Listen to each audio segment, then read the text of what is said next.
assalaamu aleykum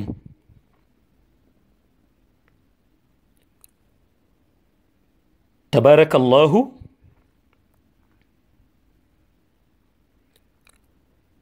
ñi ngi nuyu mbokk yu teew ci béréb bi yépp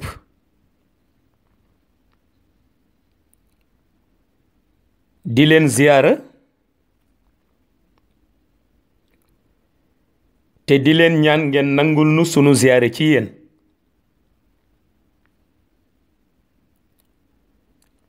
ñuy dellu di sant yàlla moom mi nu may nu fekke may nu tal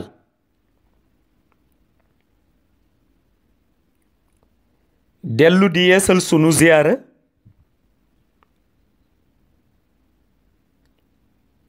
ci sunu sang bu tedd bi di Seydi Ahmed te di yonent bi sallallahu alayhi wa sallam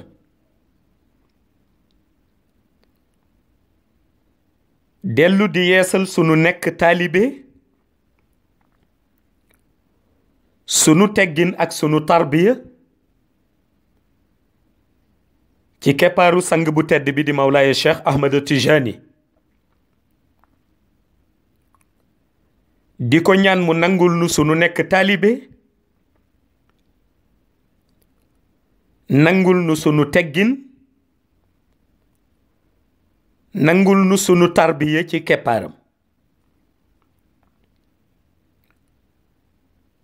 fa tabarakallahu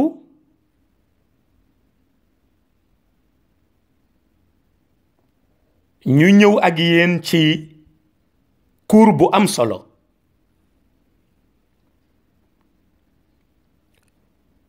parce que cours bi day relever wu ci domaine u maarifa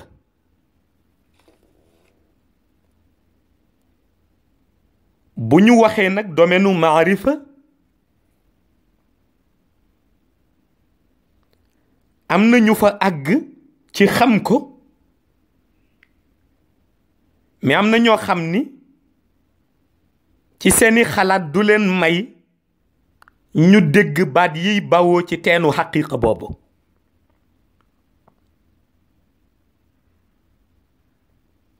su ko defee nag ci dégg-dégg seetantal daf ci am solo ak xàmmee looloo tax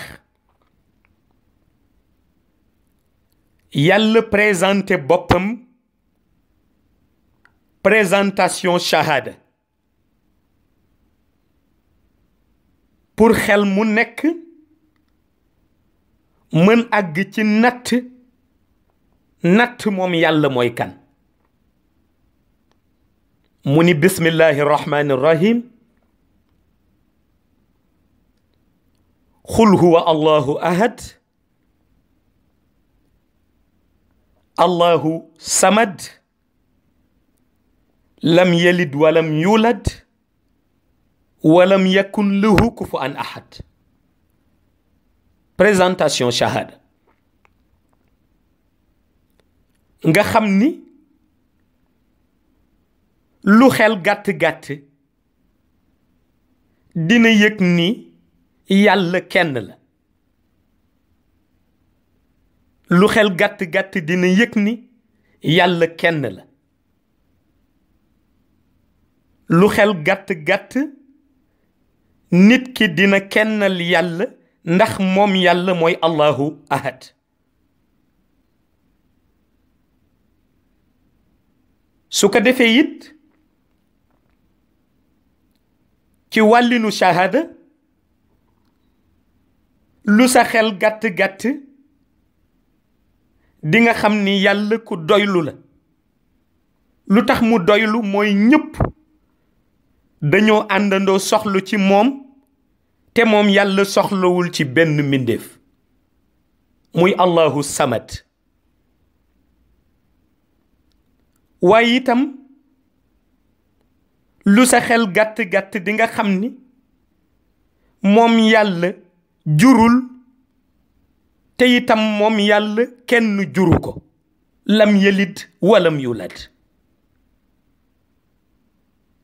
waaye itam lu sa xel gàtt-gàtt di nga xam ni moom yàlla amul dendandoo te kenn tolloowul ak moom walam yakun lahu kufuwan ahad lu tax nag yooyu yépp am di ay caractéristiques ci yàlla parce que moom yàlla mooy ahad di kenn te boo nekkee kenn lii dal ñi nekkul kenn du la dal ndax kenn nga moo tax ci uluhiyaatam bokk ak kenn ci réalitéem bokk ak kenn waaye nag teewul mu yaatal moom yàlla degré boo xam ni boo ko jëlee ci moom it ci moom nga koy delloo moo indi xam-xamu maarifa teenu xaqiqa la bu nit ki di tànk di ko jëriñoo mais kenn mënu ko jëriñoo lu dul mu jaare ko ci zikr jaare ko ci zikr wala zikrullahi akbar benn définition la ci parce que zikr li muy kawe yépp li muy rëy yépp ca yàlla science yi nga xam ni bare na ci lu ñu nëbbu ci biir xayb science yi lay génne benn par benn di la ko décriral te bu la koy décriral du yam ci jàngal la mais dafay fexe dundal la ci biir science bi xaqul yaqin dal di dikk xaqul yaqin dal di dikk mooy li nitu maarifa ba wax ni buñ la nee géej gaa ngi nii nga xool ba gis géej gi ak sa bët nee na aynil yaqin dikk na ndax yaa ngi janu géej gi waaye nag nee na boo sooboo ci géej gi sangu ci ba yëg ni ndox mi dafa saf xorom ñu ne xaqul yaqin dikk na looloo tax zikr bi lay dugal ci biir uluhiyaat nga xam définition ismu zaati di baatu allahu zikr essentiel la pour comprendre ko nag da ngay dellu ci benn baat fexe jéem a jàngat baat bi ngay dellu mooy fi yàlla wax ni fahlamu annahu la ilaha illa allahu baat boobu ngay jàngat fahlamu annahu la ilaha illa allahu nga fexe nag dal di jël sa distance ak monde shahada c'est tout à fait normal parce que pour découvrir yàlla dëgg-dëgg yam ci shahada kese day bokk ci ñàkk yitte pour découvrir yàlla dëgg-dëgg yam ci shahada kese day dellu ci ñàkk yitte ndax yàlla desul rek ancré wu ci monde shahada yàlla revendiqué na apparence am ci lu ñu gis muy al-zahir revendiqué manifestation am ci lu ñu gisul muy al-batin revendiqué supériorité am ci lu ñu xamul muy moom mooy al awal revendiqué gradam ci li nga xam ni moom la ñu réere mooy al aaxir léegi bu yàlla rëddee ñeenti manifestation yooyu benn bi muy le premier beneen bi muy le dernier beneen bi muy l'apparent beneen bi muy le caché huwa al awalu wal axir wal zahiru wal batinu wa huwa bi kulli shay'in alim nga jàngat ko huwa al awalu nga ni benn wal axiru nga ni ñaar wal zahiru nga ni ñett wal batin nga ni ñeent kon pour nga yam ci monde shahada kese pour xam yàlla ni mu doone le premier xam yàlla ni mu doone le dernier xam yàlla ni mu doone l'apparent xam yàlla ni mu doone le caché faw nga puiser wu ci teenu maarifa bi nag li la koy yombal ci fexe jàngat baat bi yàlla wax fa'lamu annahu la ilaha illa allah nga fexe xam baatu la ilaha illa allahu lan la te baatu la ilaha illa allahu mooy dara nekk fi lu dul yàlla dara nekk fi lu dul yàlla ndax mooy définition xaqiqa ba ci shahada bi lañ lay foral baatu amul benn buur bu ñu war a jaamu ja di jëriñ ñàkk jaamu ja di lore ku dul yàlla waaye ci xaqiqa dañ laan na dara nekk fi lu dul yàlla bu fi dara nekk lu dul yàlla nag benn réalité rek kay dox muy réalité uluhiyaat bu réalité uluhiyaat dee dox mindeef bu ci manifesté woo rek ci biir uluhiyaat bi la sa manifestation génne moo indi baatu alxalqu kulluhum mazahirullah baatu alxalqu kulluhum mazahirullah ñu ni jëmm joo gis jëmm yàlla bu taxaw la maanaam jëmm joo gis manifestation uluhiyaat la manifestation uluhiyaat boobu nag dafa am ñoo xam ni seen lumière dafa branché wu ci lumière u yonent bi sallallahu alayhi wa sallam lumière bi développé ba àgg ci benn étape bi am ñoo xam ni seen lumière a ngi branché wu ci lumière u yonent bi mais li waroon développer lumière bi ci seeni jëmm pratiquer wuñ ko te mooy ñàkk pratique zikr xam nga boo seetloo ci benn côté bi ñu nekkee ci alamul arwaax ruux ya daje yàlla génn ak lumière am lumière bu mu présenté comme étant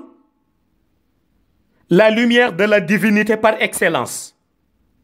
ñu mën ko dellu ci allahu ismu zaati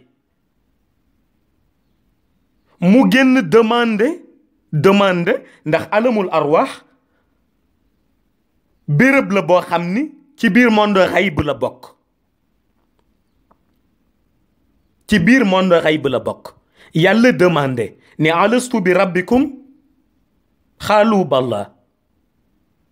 mais pourtant boobu bi ruuxu yonent bi di répondre yóbbaale yeneen ruux yi nga xam ni ñoo ko entouré woon yépp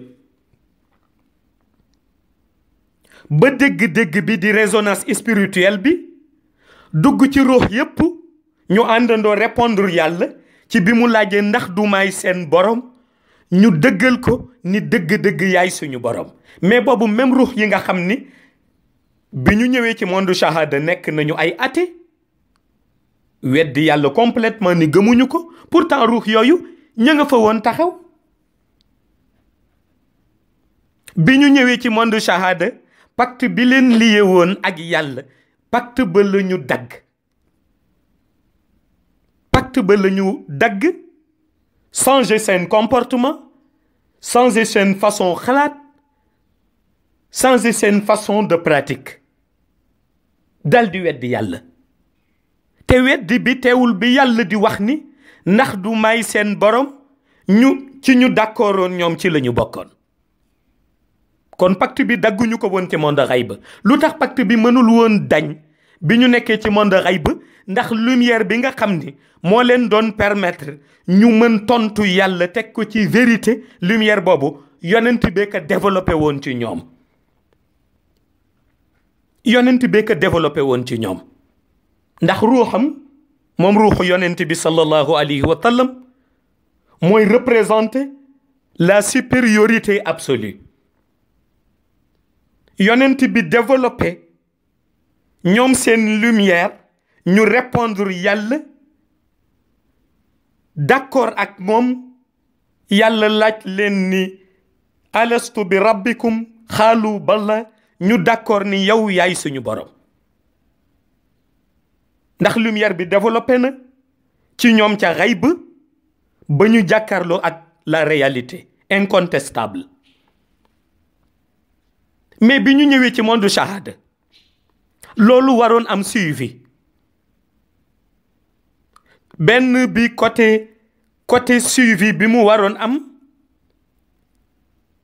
mi ngi dépendre ci yàlla ak nammeelam ndax am nañu yàlla namm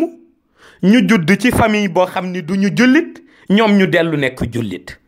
am ñu yàlla namm ñu judd ci famille boo xam ni jullit lañ ñu dellu nekk nu jullit moo tax benn suivi bi ci nammeelu yàlla la njëkkee beneen suivi bi nag bu yàlla nammee ba noppi nga bokk pratique bi soogay ñëw te mooy zikr bi war doon sa priorité zikr bi pour lan la pour fexe ba communication bi amoon sa diggante gi yàlla bi nga nekkee ca alamul arwaax communication boobu bañ dog ci benn seconde communication boobu bañ dog ci benn seconde léegi nag pour communion boobu di continuer il faut borom yore tur boo xam ni salatul fatiha la wala la ilaha illallah la wala allah la mu di ko yëgee yàlla maanaam mu bañ nekk loo xam ni daf koy utiliser pour fàttaliku yàlla ndax yàlla toll na ci benn côté divinité boo xam ni boo ko fàttee sax pour fàttaliku ko dina jafe waaw moo tax di fexe ba di ko yëg moo war doon sa farata yëg bi nag mooy fexe ba communion bi ngay am ak moom chaque jour communion boobu di continuer di exister ci monde shahada ndax ni communion bi di exister mooy tax sa lumière chaque jour muy gën a développer ñun ni nit ki commencé na di yëg ni dara nekku fi lu dul yàlla réalité zikr boobu di dox su demee ba développer ci sa ruux ba dootoo yëgati sa distance ak yàlla ndax mooy li hakim bu mag bi wax ni nit dina dem ba yëg dara loo xam ni leer na que ni lii mu yëg yàlla la leer na que ni lii mu yëg présence su yàlla la dafay dem ba yëg ko waaye gis nga pour nga mën ràññee li nga yëg lan la ndax Cheikh Abdul Qadir Jeylaani di faral dund ci xaqiqa lu bare dina am waxam yu ñu leen nettali gis nga bi seytaane ñëwee wax ko rek mooy yàlla accordé naka nangam ak nangam xam nga lu tax Cheikh Abdul Qadir Jeylaani teel a rejeté offre seytaane mooy côté bi seytaane ñëwee du bu propice bi yàlla di manifesté woo yàlla dafa am nu muy manifesté woo su dee xam nga ko ci wàllu maarif côté bi mu ñëwee maanaam mooy ñëw sol grand mbubb pour parfum wu pour nu xam ni yaay yàlla nga yor kurus. mais nitu maarifa bi lam lay njëkk demandé mooy kurus gi lu ko yàlla di doyee, grand mbubb bi lu ko yàlla di doyee, parfum bi lu ko yàlla di doyee. su boobaa day xam ni munoo ñëw mukk ci cadre manifestation bi nga mën a ñëwee, te ni ngay manifester woo comme du le moment propice rek, kon da nga ñëw pour yàq, ñëwoo pour defar. moo tax Cheikh Abdul Qadir Jeylaani subitement mu rejeté offre bi, daal di koy delloo gannaaw, wax ka lam ko wax. waaye yàlla manifesté wu na ci moom ba tàyyi mu nangu ko, ndax tajaliyaat bi la doon xaar. pour tajaliyaat bi ñëw nag il faut nga def settantal ci ñeent yi. lu essentiel la te lu am solo la. benn bi ci jiitu mooy nga def settantal ci la ñoo tuddee présence physique ak présence spirituelle. lu am solo la. bi ci jiitu mooy nga def settantal ci présence physique ak présence spirituelle. te pour nga def settantal ci ñaari présence yooyu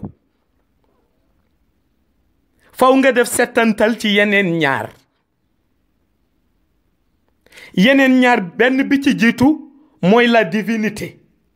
bi ci topp mooy la manifestation de la divinité. L'extinction en soi, boo demee ci nitu maarifa yi moom la ñuy tuddee fanaaw. L'extinction en soi, boo demee ci aarif yi moom la ñuy tuddee fanaaw. kon pour def settantal boobu ñu ñëw ci bi ci jiitu muy présence physique ak présence spirituelle. présence physique ñi ngi wasifa ci zawiya bi, nit ki sol na mbubbam mu weex ñëw toog ci malaan bi, jóge këram dox ba biir jàkka ja toog ci malaan bi, ñu jàkkaarloo ak moom, ñu xam ni diw mii kat mooy boroom kër gële ñëw na wasifa si. présence spirituelle mooy gisuñu nit ki ci malaan bi te dëgg-dëgg réellement ñëw na ci malaan bi. nitu yàlla yi koy utiliser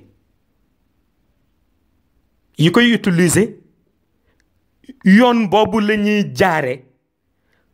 façon méthode boobu la ñuy doxale ba lu góor gu baax ga doon wax suñu bëggee seetaan seen dëj,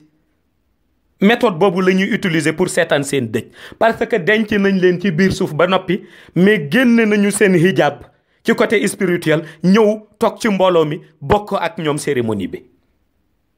kenn ku ca nekk loo ca wax ñu dégg ko, kenn ku ca nekk loo ca dox ñu gis ko, ba ku ñëw seen xabru taxaw ñu xam ni diw mii la, lii la leen ñaanal, lii la soxla, lii la fa wax, ba mu fa jógee la muy wax ñu di ko dégg. présence spirituelle lañ koy tuddee, ndax physiquement gisoo ko mais mi ngi ci sa wet, seen hijab lañ génne. beneen bi ci des di bu ñu waxee la divinité muy yàlla moom ci boppam. yàlla amul dendandoo, yàlla amul ku ko jege, yàlla amul ku tolloog moom. ñetti point yooyu nitu maarifa yëg, nit ñuy dund ci shahadak, nit ñuy dund ci shariatu muhammadiya, kenn ku ca nekk d'accord na ci ni yàlla amul luy dend ak moom, amul luy tolloo ak moom, amul ci lu mu wéeru moom yàlla. ba ci juróom-ñetti malaayika yi gàddu arash te tànku arash di zikru tasbih, baatu subhanallah walhamdulillah wa la ilaha illa allah wallahu akbar wala qawla wala quwwata illa billahi al aliyyil azim la ñuy wax. kon nga xam ni ñoom bu ñu téewee tànku arashit yàlla toog ci kaw comme baatu arrahmanu ala al arsi istawa, donte yàlla ngi toog ñu téye ñoom téewuñu, yàlla moo téye. lu jar di bàyyi xel la. sécurité boobu it ñu amee ci basaatul jalaal ba yore seen xeeju lumière taxaw, yoruñu sécurité yàlla rafetal rekk a tax ak métaphore mais yàlla moo yor seen sécurité kon yàlla du am dendandoo kon yàlla du am ñaar kon yàlla du am ñett li des nag te maarifa di ko interpréter mooy la manifestation de la divinité maanaam yàlla ci na muy manifester lumière am ba na muy demee xam nga léeg-léeg nga dégg nit ñi la mi ngi waxtaan ak yàlla mu jaaxal la fekk lu tax mu lay jaaxal danga ko delloo si waxtaan ba ci domaine shariatu muhammadiya delloo si waxtaan ba ci domaine shahada maanaam da nga jàpp rek ni waxtaan boobu mooy waxtaanu diggante nit ak moromi nitam bu ñu dajee ci marché bi waaw ni nit ak moromu nitam ni ñuy àndee ci marché bi di waxtaan da nga delloo si waxtaan boobu ci catégorie googu te boo ko delloo si foofu rek réer ndax waxtaan ba communion la communion bu amee ci diggante nit ki ak yàlla nopp mën na ko bañ dégg ruux moo koy dégg moo tax bi ñu waxee Cheikh Al Hadji Malick ni ko yenent yàlla Moussa de déggante na ak yàlla alquran indi ko Maodo réponse ba mu ca joxe dafa ni kon de Moussa dégg na lu fees noppam wax na dëgg dafa ni kon de yenent yàlla Moussa alayhi salaam dégg na lu fees noppam ndax kàddub yàlla nopp nii rek man ak yéen ni ñuy waxe ci shahada nu ni noonu la ñuy déggante ca marché ba kàddu yàlla doxewul noonu kàddu yàlla communion la boo xam ni bu dalee ci organu nit ka organisme am yépp ñooy àndandoo di vibrer di ko dégg ruuxam da koy dégg xolam da koy dégg baaraamu tànkam daf koy dégg loolu mooy kàddub yàlla su ko defee nag manifestation wam mooy yàlla bu toogee moom bu yàlla toogee jël ay lumière u tajaliyaatam tasaare ko ci jaamam yi nga xam ni développé na seen lumière jaarale ko ci lumière u yonent bi moo tax boo demee ci xayb léeg-léeg yàlla jël turam bii nuy tuddee di 100e noowam ismullahil azam léeg-léeg yàlla jël turam bii nuy tudde di 100e noowam jël ko muy jàllaabe lumière mu muur ko yonent bi muur ko ruuxu yonent bi nga xam ni yow mii nitu yàlla bi soo duggee ci xayb di chercher 100e noowu yàlla manifestation bi ngay dajeel defa ni dëgg-dëgg mooy divinité bi dëgg-dëgg mooy réalité bi soo muuree manto ba ruuxu yonent bi sallallahu alayhi wa sallam ngay gis mais tax na ni yonent bi du yàlla mais manifestation am la loolu mooy li ñuy tuddee la manifestation de la divinité shariatu muhammadiya du ko jàngale xaqiqatu muhammadiya moo koy jàngale pour nga xam ko foog nga puiser wu ci teenu maarifa foog nga naan ci xaqiqatu muhammadiya pour xam loolu lan la parce que loolu téere du la ko jàngal zikr moo la koy jàngal léeg-léeg yàlla jël turam bii di allahu ismu zaati turam bii di allahu toog fi mu toog moom yàlla jël lumière u tajaliyaat bi maanaam lumière bi muy manifesté sànni ko muur lumière boobu ruuxi Mawlaaya Cheikh Ahmad Tijani nga xam ni boo duggee ci xayb rechercher lumière u allahu dajeeg lumière bi nga xam ni lumière u manifestation bi la nga muri mantu ba gis ni réalité xaqiqa la xaqiqa boobu lan la xaqiqa bi yàlla manifesté woo ci Mawlaay Cheikh Ahmad Tijani loolu deful Cheikh Tijani Chérif muy yàlla loolu Cheikh Tijani jaamu yàlla la bu yàlla jox gradu xatmiya jox ko gradu katmiya mais jaamu yàlla la mais manifestation bi di lumière zaati bi la ko yàlla muure looloo tax tariqa tijaniya mën a revendiquer tey seen appartenance ca tijaniyatul uzna tariqa tijaniya loolu moo tax tey ñu mën a revendiquer seen appartenance sa tijaniyatul uzna bu dul woon loolu mais boo waxee nitu maarifa ni ko tariqa tijaniya ca yàlla la jóge mais su ko neexee weddi ko weddi bi mu koy weddi du ko teg ci xaqiqa ci lan la koy teg ci shariatu muhammadi parce que bu dee ci shariatu muhammadiya du ci gis benn manifestation bu dul yàlla rek du yëg tajaliyaat yi pour nga yëg ko foog nga dund ci xaqiqatu muhammadiya bu lumière boobu nag jugee ci yàlla ñëw muur yonent bi taxaw di ismullahil azam lumière boobu jóge ci yàlla ñëw muur lumière u Mawlaay Cheikh Ahmad Tijani taxaw di ismu zaati buñ la nee wérde bi direct ci yàlla la jóge mais branche su protocole bi ñu jaare ba joxante ko mënul génn branche boobu du tee yàlla rek ay yàlla looloo tax soo demee ci xayb ñu indil la ñetti tur yoo xam ne buñ la ko indilee dañuy dellu ni la pourtant benn bi rek la yàlla tudd te dañ lay indil allahu ismu zaati seetal loolu dañ lay indil allahu ismu zaati ni la manifestation yàlla la indil la ismullahil azam muy la 100e nom ni la manifestation yàlla la jaare ko ci jëmmi Muhammad dellu si indil la vrai turam dëgg-dëgg di ismullahil kabir mooy tur bi axtaab yi yore nga xam ni moom la ñu wax ni bu ci nit ñaanee yàlla mu tukkil àdduna yàlla tukkil ko ba noppi des ak moom soo demee ca xayb dañ lay wax yàlla benn tur boobu la amee te pourtant walillahi al asmaul husna 99 noo yaa ngi fii diggante allahu ba sabuur 99 noo yaa ngi fii nu ni allahu dellu ni rahman dellu ni rahim dellu ni malik dellu ni qudus dellu ni salaam ba ci sabuur benn bu ca nekk di beneen manifestation wam benn bu ca nekk di benn manifestation wam kon manifestation yi bare na mais xam nga lu tax béréb boobu naq di comprendre du shahada moo koy jàngale du téere moo koy jàngale du sharia moo koy jàngale haqiqatu muhammadiya la faw nga naan ci teenu maarifa pour dégg ko looloo tax am na ca beneen ñaari fànn yu jar jàng dama mës a dégg fii ci Ndar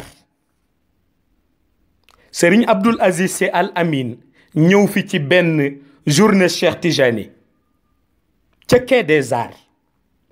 mu wax fa ni am na mbokk mu mës laaj Serigne Babacar Sy ki jékki sa rek taxaw ni mooy yàlla ndax daanu ko àtte nee na Serigne Babacar ni leen balaa nu koy àtte xam ndax bi mu koy wax ci état d'absence la nekk wala ci état de présence la nekk bu dee ci état de présence la nekk jar na àtte waaye bu dee ci état d'absence kenn du ko àtte ndax manifestation uluhiyat lay fesal mooy baatu alxalqu kulluhum madahirullah waaye baat bu naq di dégg la état d'absence ki ci nekk kenn du ko àtte état de présence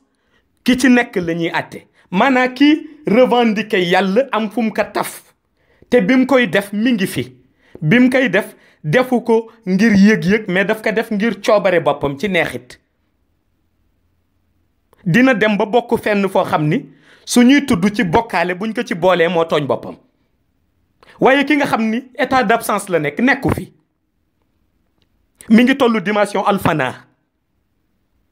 l'extinction en soi mu jeex tàkk nekku fi gisul lu dul yàlla déggul lu dul yàlla lu mu joxañ lu nekk réalité yàlla lay joxañ mais joxuñul réalité boppam te nitu yàlla yu bare ak seen dimension fi mu toll foofu la ñuy waxe xam nga boo déggee ñu ni waxi nitu yàlla bu ko interpréter maanaam nitu yàlla bii nee na nangam ak nangam ba nga jaaraat ci yow mën nga ci am topp ci wàllu bàkkaar moom mu wax ko te duñ ko ci topp li koy wutale te wax yi benn la pourtant mais li koy wutale mooy dañuy natt ndax moom bi muy wax en état d'absence la nekkoon te yow bi nga koy interpréter yaa ngi ci en état de présence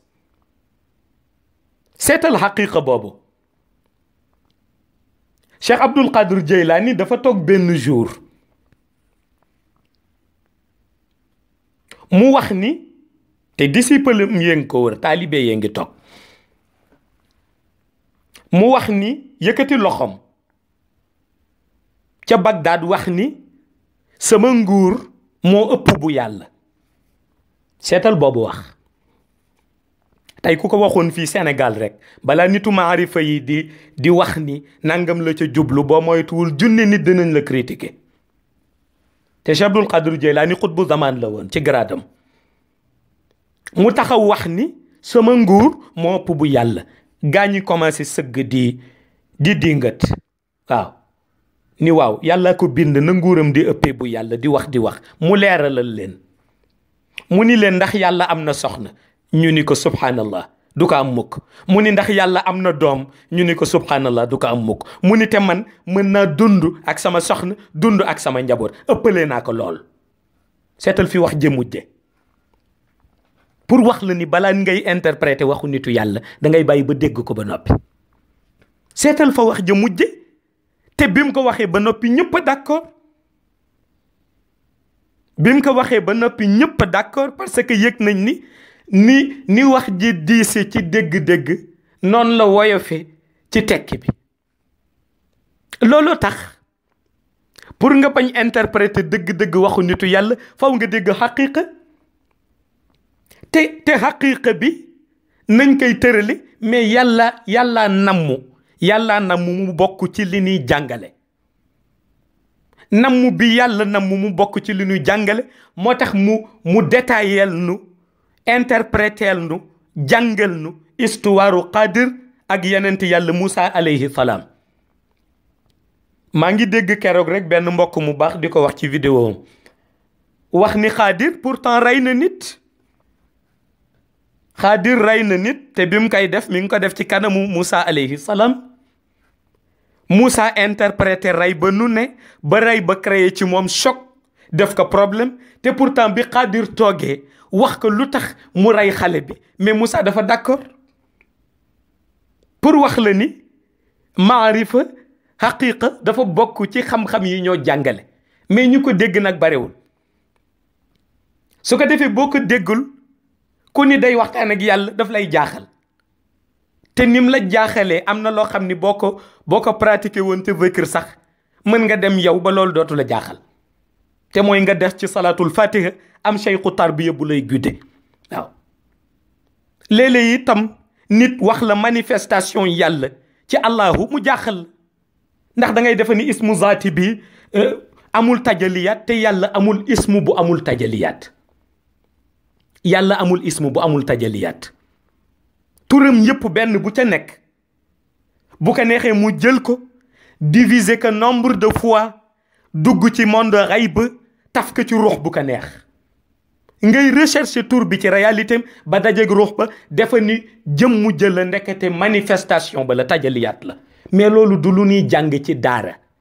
du lu ñuy jàng ci téere du lu ñuy jàng ci causerie nii du lu ñuy jàng ci conférence li ñuy jàng ci tarbiya la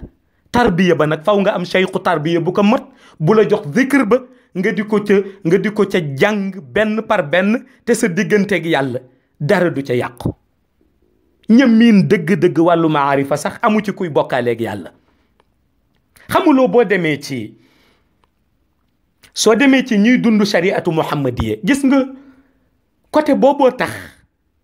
ñuy def ci xelu ñonu àndal di leen wax ñii nga xam ni dañuy dund di waa ahlu tasawufu dañuy bokkaale ñiy dund ci shariatu muhammadiya nga xam ni ñu ci bari ci ñoom dañu contre tariqa amewuñu lu dul seen branche bopp ba mooy lu nekkul ci téere amul waaw te loolu boo ko waxee defe naa fa la gàtt xam-xam yam lu nekkul ci téere amul ñoom ñi ñuy gëmloo ñi ñu àndal loolu lañ leen di gëmloo dañ leen di wax waa ahlu tasawufu dañuy bokkaaleeg yàlla ndax lu tax nuy bokkaaleeg yàlla dañuy wax ni yàlla dina manifesté woo ci nangam ak nangam manifestation boobu comme ñoom dégguñu ko moom la ñuy jéem a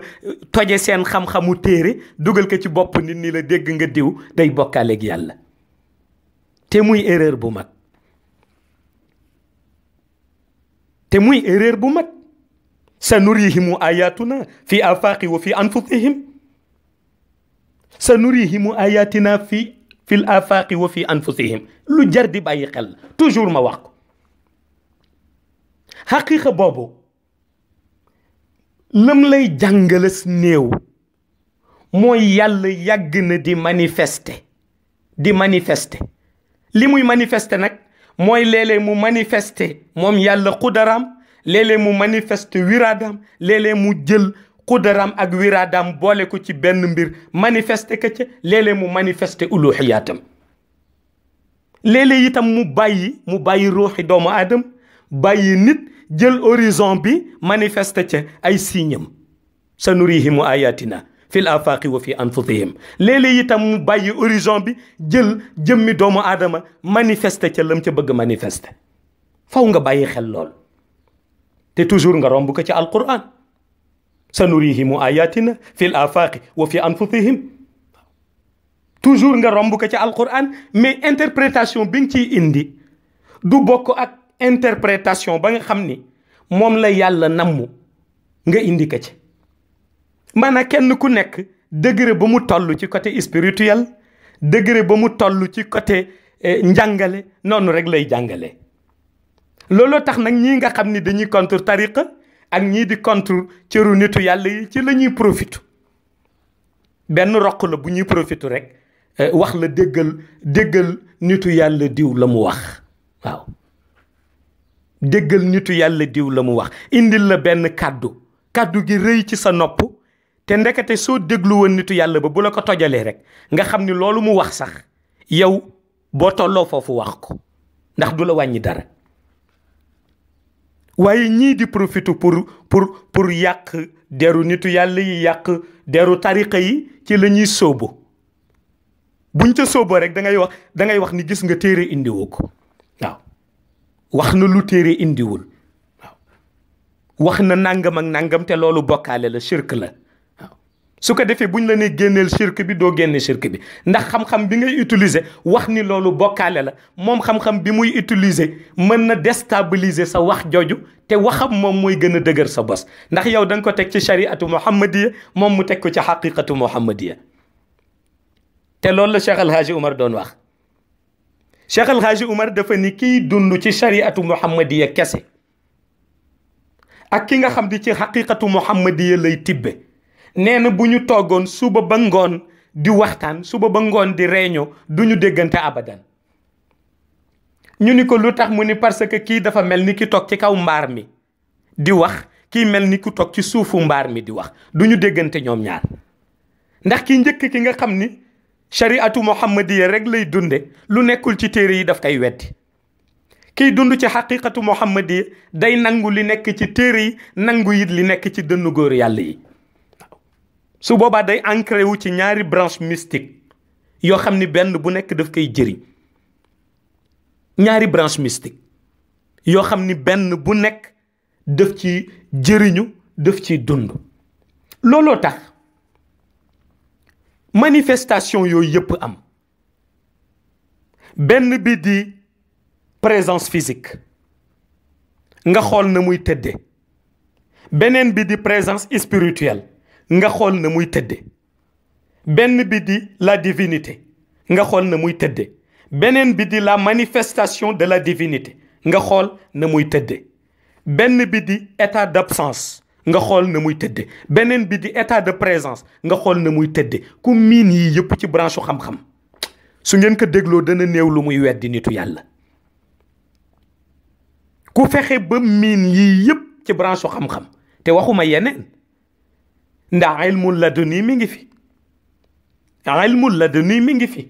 te ilmul laduni xam-xam yi fay ball di génn lu dul ci biir asamaan yi, fa lay jóge, ci xay ba lay jóge. yàlla ci la tànkaloon yonent bi di ko ca waxlo, wa ma yantiqu anil hawa in huwa illa wahyun yuha. ndax bu doon ci jàng rek, mais yonent bi nabil ummi yi la. bu doon ci jàng rek, yonent bi nabil ummi yi la. c'est quelqu'un d'illettré. yonent bi jàngul, nabil ummi yi la. yàlla koy tibbal ca ilmul laduni mu ànd ak nubuwaam bi yàlla ancré ci uluhiyat, di ko waxlu, mu mujj dem ba waxul. bu waxee ñu ni Muhammad moo wax, yàlla ni Muhammad waxul, yàlla mi bind Muhammad yónni ko moo wax. lu am solo la, lu am solo la. yàlla di ko waxloo moom muy wax. kon bu dee dafa jàng daara ja mu jànge ki fa toog di jàngale du kenn ku dul yàlla. waaye gis nga du tee nag mu wàcc dimension am pour nit ñi déggante ak ñoom pour nit ñi déggante ak ñoom. loolu tax yàlla bi alquran wàcce ci yonent bi maîtriser ko ba noppi yàlla daan ko yónni ni ko demal ca Ubay ibnu Kaabin nga jàng alquran mu déglu la. xikma bu am solo la. demal ci Ubay ibnu Kaabin nga jàng alquran mu déglu la. xam nga lu ca yàlla jublu mooy pour wan ko beneen relation moom yonent bi boo xam ni moom lay am ak nit ñi. looloo tax dina am relation boo xam ni yow ak waa xayb la, am relation boo xam ni yow ak monde shahada la. moo tax ñii may faral di tuddee léeg-léeg sax ma tudd ñi may dimbali ci mission bi ñoom ñu tuddee seen bopp ni samay détracteur lañ. man duma leen tuddee détracteur, damay wax ñi may dimbali ci mission bi lañ, ndax ñi ngi tax ñu ma xamul woon ñu bari ñi ngi may xam. dañuy jël waxtaan boo xam ni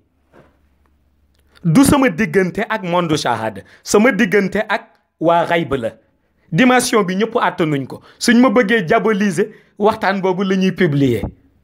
daf may def ree sax léeg-léeg rek nga gis ko publier bind ni xoola Seydi Mouhamed El Cheikh fii la doon waxtaan ak yàlla, fii la doon waxtaan ak yonent bi, fii la doon waxtaan ak Cheikh Tidiane. te la ma ci yéem kat mooy ñoom ñoo koy publier.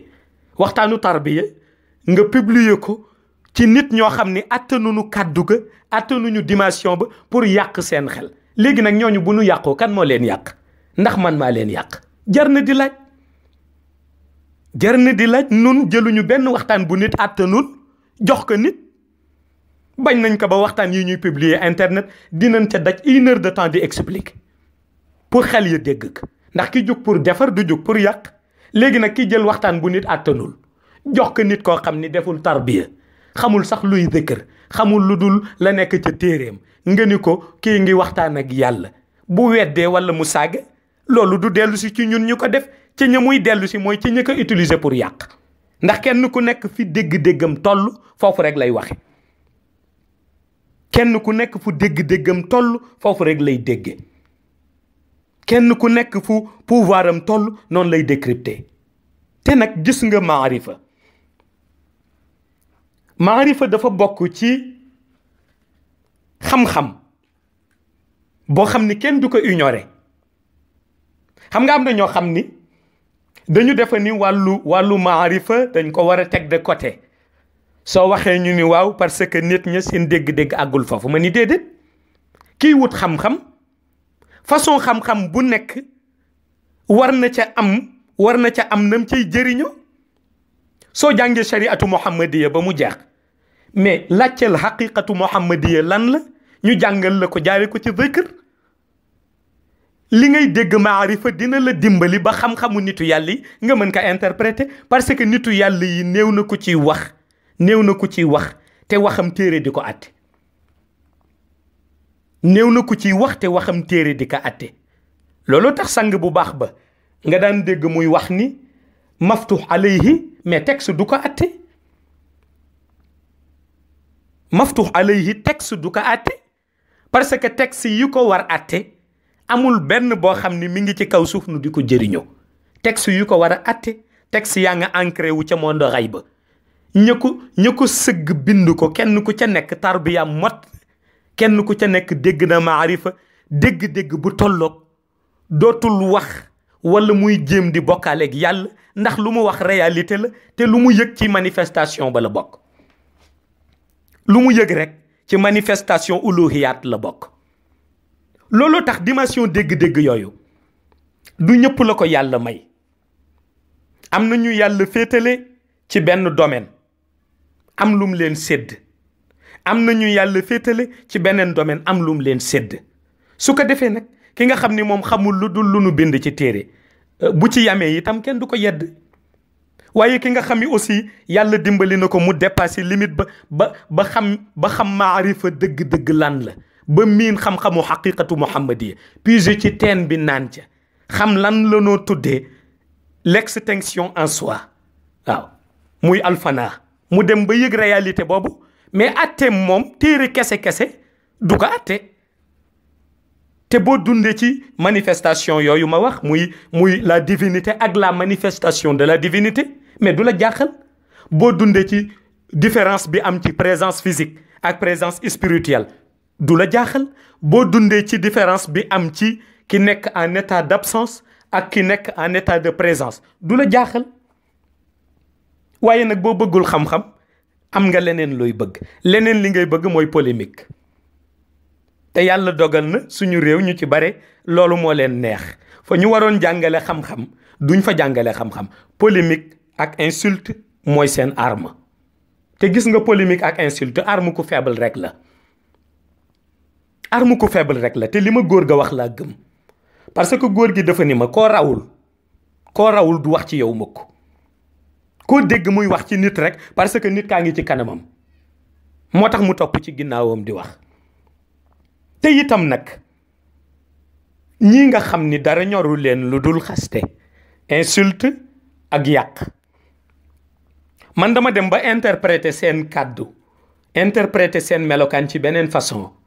mooy su ma doon wax tey am naa ay premier disciple su ma doon wax tey ni am naa ay taalibe damay wax ni samay détracteurs yi ñooy samay taalibe xam nga lu tax parce que gis nga ku la sonalul doo wax mukk ci moom damay dégg Sayid Cheikh Ahmed Tijani Sy Al Maktoum mu baax ma ndeysaan muy nettali benn waxtaan bu am solo muy wax ni dafa dem Côte d'Ivoire agsi nee na ci benn restaurant nee na mu commandé añ nekk ci restaurant bi di añ nee na mu am benn mbokk mu ñu wax ni am na doomu daara bu nekk ci biir restaurant bi nee na mbokk mi dugg comme athée la mbokk mi dugg ndax mbokk mi athée la nee na jël benn plat daal di commandé plat toog jàkkaarloo ak moom table nee na commencé di añ ba yàgg mu siggi xool Sayid Cheikh Ahmed Tijani Sy Sayid Cheikh nee na mu xool ko mu ni ko man gëw ma yàlla waa ji ni ko man gëw ma yàlla nee na ma ni ko yow rek a gëm yàlla yow mi yàlla sonal ba booy añ sax di tudd turam yow rek a gëm yàlla te dëgg la parce que nit bu la sonalul doo ko tal moo tax ñi ngay dégg toujours ci internet bi ñu nekk ci di diaboliser gàmm gu ñu dem ziyaara bu ñu dem béréb bu ñu dem El Cheikh dama defe ni danoo sopp El Cheikh rek loolu rek la waaw dañu ko sopp rek parce que bu fekkoon El Cheikh représenté wul dara kon du sonal kenn ñëpp nga tëdd seen kër di nelaw ku wax nit ña sax mbiru El Cheikh dañoo bu nu wax mbiru El Cheikh parce que représenté wul dara waaw